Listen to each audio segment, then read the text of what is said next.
भोजन बनाओ रे लालनवा। आग लागे सासू मोरी तोहरी जो दरिया, अरे बजर पार चकवड़ी के सागरे लालनवा, अरे बजर पार चकवड़ी के सागरे लालनवा। तोहर बखरी माँ बाट सासू कनकी चौरवा, अरे कोठारी माँ सुढ़िया के दाल रे लालनवा, अरे कोठारी माँ सुढ़िया के दाल रे लालनवा। सुनी ले तू मोरी सासू हमारी बचनिया, अरे बिरना के भोजन बनाइत रे लालनवा, अरे बिरना के भोजन बनाइत रे लालनवा।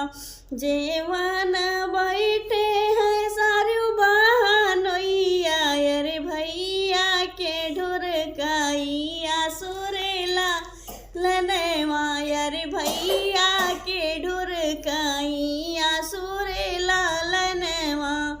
की सुधियाई भैया माई कई गोदिया, अरे की सुधी भौजी कई से जरे लालनवा, अरे की सुधी भौजी कैसे जरे लालनवा।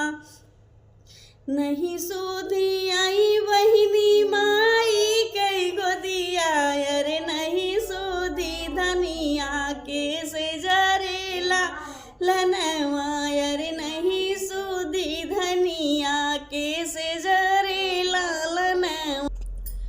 तोहरी शरीरिया देखे आंसू ढुर कहीं, हरी झरी के भाइयों कोई लारी रे लालनवा, अरे झरी के भाइयों कोई लारी रे लालनवा।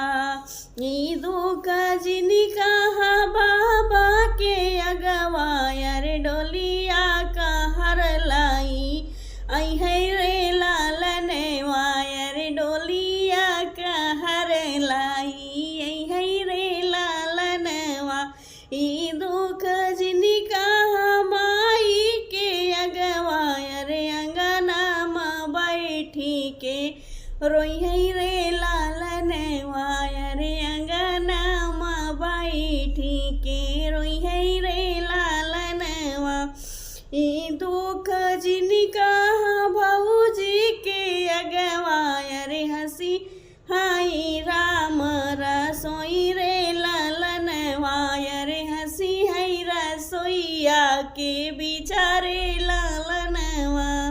पुरुबा के देशवा से आवई मोर बीरनवा, अरे हथावा में हरदी के गांठी रे लालनवा, अरे हथावा में हरदी कई गांठी रे लालनवा।